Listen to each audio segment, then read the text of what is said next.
Täna on kolimispäev. Nii palju asju. Vend tuleb ka appi voodit vedama. Mingi 3 korda käinud juba uues kohas. Sellest vaatest on küll kahju ära öelda.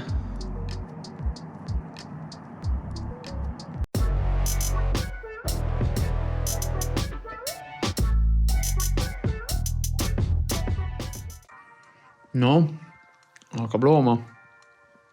Jõudsime asjade kuude kohta. Nüüd läheb lahti pakkimiseks. Kööki pole. Elame mingi 2 nädalat ilma köögita siin. No, paar päeva nüüd sees elanud siin. Isegi köögitehnika toodi vahepeal ära. Mööblist pole veel juttu, aga eks elame näeme. Mõtlesin, et teen teile ka siis väikse tuuri. Külalisi niikuinii tänasel ajal oodata ei saa, nii et kõik niikuinii toimub virtuaalselt. Saan vähemalt teilegi näidata korterit. Selline ta on. Enamus kööki on veel kastides. Osa asju on rõdul külmkapis. Selliselt vaadet ka ei ole näha.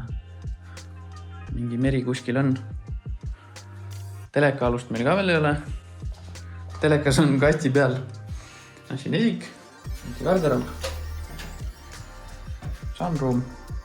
Siin peseme hambaid ja peseme nõusid praegu. Noh, tüdruk tegi ka lollust juba. Pani voodikohad kohe maika. Garderob. No siin on veel riiuleid korrastada. Esimene öö, kohe teipisime. Siia peab midagi elegantsemat leidma. Kurat, siukene valgus näkku. Aga selline ta on. 2 tuba. Päris mõnus on tegelikult. Vaade on ka päris mõnus rõdu. See on nice. Ega meil asukoha pärast oli vaja, nii et oleme päris rahul. Aga räägime täna kas üürida või osta. Me ise kolisime praegu just ühest üürikast teise, millal siis on mõistlik üürida, millal on mõistlik osta. Ja ütlen kohe ära, pikas plaanis, kui sulle laenu antakse, sa paned mingi raha sissemaksu alla kinni, aga saada kontroll vara üle, mis meil siin Tallinnas paari aastaga juba päris mõnusalt kallineb, pikas vaates see on igal juhul hea idee. Kui sa vaatad endale lihtsalt elamispinda ja investeerimine ei ole niivõrd teemaks. Aga kes tahab seda teemat rohkem pulkadeks võtta, siis täna räägime. Alustamegi võib-olla ostmisest ja võtame näiteks selle sama korteri siin, sest ma tean, mis hinnaga see üürile läks. Arendaja kodulehelt ma tean, et selline korter maksis veidi alla 150 000. Parkimiskohaga koos, nagu ta meil siin ka on, ilmselt veidi üle 150 000, aga võtame ümmarguselt, võtame 150 000 maksis. Üüri maksame me ta eest 550 eurot kuus. Aga kui laenumakset mõelda, mängisin siin laenukalkulaatoritega läbi ka, panin 20% sissemakse, 30 aastat laenugraafik, no nagu tavaliselt võetakse, ja proovisin intressiga 2,1%. No proovisin 2,2 ka. No, mis oleks enam-vähem noorel realistlik saada laenu ja sedasi kuumakse tuleb circa 450 eurot kuus. Kui laenu saad võtta, tunduks mõistlik osta, sul tuleb madalam laenumakse, kui sul tuleks üüri puhul kuumakse. Kui sa nüüd endale ostad, siis sa pead maksma ka kindlustuse, siis sa pead tegema ise remonti. No kindlustus, see on 10 eurot kuus, see ei ole suur kulu, aga remondid, isegi kui sa ostad 5 aastaks, no noor inimene, vajadused muutuvad, mingi hetk peadki suuremasse edasi liikuma, aga isegi kui sa ostad 5 aastaks, mingid asjad tulevad ikka ette. Värviparandused, mingi sisustuse tahad välja vahetada, sellised asjad. Ütleme ümmarguselt 40 eurot kuu. Tulevad ümmargused numbrid. See on isegi konservatiivne. 40 eurot kuu, see on 480 eurot aasta. Sa saad selle eest ühe toa ära värvida. Mõtle, kui ostad veel ilma sisustuseta niimoodi, siis sul eelarve läheb vapse. Aga sellisel juhul kulud kokku laenumakse pluss kindlustus pluss remondid 500 eurot kuu. Ja need on vägagi otsesed kulud tegelikult. Nüüd me võrdleme juba otseseid kulusid. Pluss miinus tuleb sedasi, et üürimakse 550 eurot kuu, laenumakse ja muud kulud, mis omanikuna tulevad 500 eurot kuu. Aga siin me arvestanud finantseerimist. laen võtta, 150 000 korter osta, sul peab olema 20% endal sissemakseks, see on 30 000 ja ülejäänud 120 000 tuleb pangast siis juurde võtta. Laenu puhul, kui ma kalkulaatorisse panin 2,1% laenu intressiks, siis 30 aasta peale kokku intressimaksed ainult tuli circa 42 000.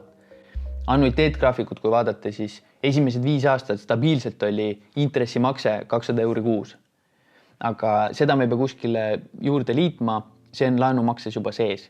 Mida seal ei ole, on omakapitali hind. See 30 000, mis sa ise pidid sissemakseks panema, see on samamoodi raha, millel on hind. Kui mul on see sissemakse olemas, siis ma küsin, mida ma veel võiksin selle rahaga teha. Kui täna investeerimise võimalusi turul vaadata, no kinnisvaras see sama korter, kui mul omakapitali oleks 150 000, saaksin rahas selle välja osta, 550 € kuu, see teeb 4,4% aastas tootluse. Hiljuti just Tallinna Kaubamaja teatas, et plaanib vist oli 60 senti aktsia kohta maksta dividendi. Enne arvutasin, see tegi täna, kui sa ostad, sa saad veel dividendi saajate nimekirja sisse ja kuskil 6,3% tuleks siis tootluseks. No, 5% on võimalik. Ütleme, et 6% on ka võimalik, siis tulevad lihtsamad numbrid. 30 000 pealt, mis su sissemakse raha on, selle kapitali pealt aastas oleks võimalik teenida 6% tootlusega 1800 €. See on 150 € kuu. See 150 € kuu on omakapitali hind. Kui see 150 € kuu omakapitali hind ja see on reaalne saamata jäänud tulu, sa paned 30 000 € laenu alla kinni. Kui see lisada otsestele kuludele, siis ostes kogu kulu tuleb 650 € kuu. Enam ei olegi pilt nii mustvalge. Siiski, osa laenu kuumaksest maksad sa tegelikult endale. Kui see sama näide võtta ja 5 aastat perioodiks, 5 aastaga sa oled laenu jääki 15 000 € kustutanud. Graafiku järgis oli keskmiselt seal 250 € kuu. See on nüüd see osa, mis öeldakse, et ära üüri, maksa ikka endale. Kulusid saime võrrelda, aga see ei arvesta veel kapitali kasvu. Nüüd läheb põnevaks. Kui ütleme, et ma jäin nüüd üürima ja see 30 000, mis mul pidi olemas olema, et mõlemaid valikuid kaaluda, kui mul see 30 000 ja ma suudan selle nüüd panna teenima 6% aastas, siis liitintress antud 5-aastase näite puhul teeb sellest 30 000 40 000, 10 000 € võitu. See on 170 € kuus. Kui samas vaadata kinnisvara ruutmeetri hindasid, kui vaadatagi 5-aastast perioodi siin 2015 kuni 2020, 2015 oli keskmine ruutmeetri hind Tallinnas läbi aasta seal 1500 € pluss ruudust.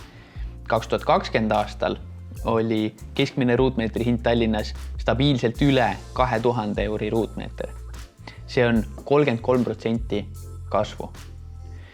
Kui võtta 150 000 € korter, mille üle me nüüd saime kontrolli selle sissemaksuga, laenuga, see 150 000 €, 33% kasv 5 aastaga, selle korteri müügi hind on 200 000 €. See on 50 000 € võitu. Kui sa jagad kuude peale ära 830 midagi € kuu, need variandid ei ole isegi mitte võrreldavad. Ja see on koht, kus laenu võimendus ja kui turg jätkab ilusti kasvu, lööb täiesti proportsioonist välja need võrdlused. Mida küll tihti nüüd ei mõisteta on see, et kui sinu vara väärtus ilgelt kasvas, siis jah, ilmselt proportsionaalselt sul on võimalik seda nüüd kasutada vingema kodu sissemakseks, aga kui sinu kodu väärtus kasvas 33%, siis ülejäänud turg kasvas ka 33%. See tähendab, et enda kodu ei saa kunagi vaadata investeeringuna. Igakuised kulud, isegi kui arvestada sealt maha põhiosa maksed, siis igakuine sul out of pocket on tegelikult miinuses, mis ei ole hea investeering. Investeeringu puhul sa tahad rahavoogu sisse tuua ja teiseks, kui sa ostsid ja nüüd müüd enda kodu hiljem kallimalt maha, siis vara, mida sa seejärel osta tahad, on sama palju kallinenud. Kiire kokkuvõte.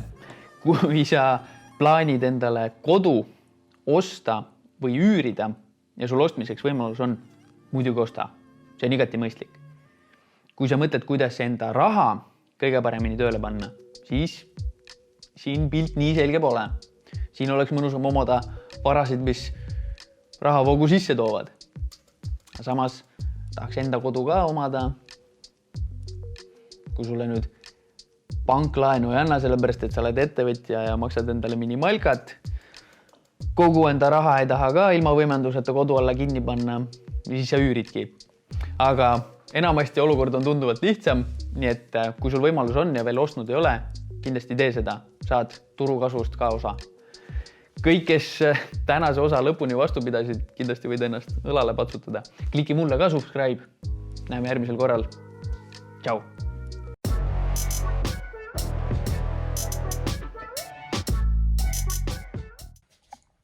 Siin on meie uus pereliige. Tema hakkab siin tolmu pühkima. Me ei pea midagi tegema. Me juba ütlesime sellest vastutusest ülesse.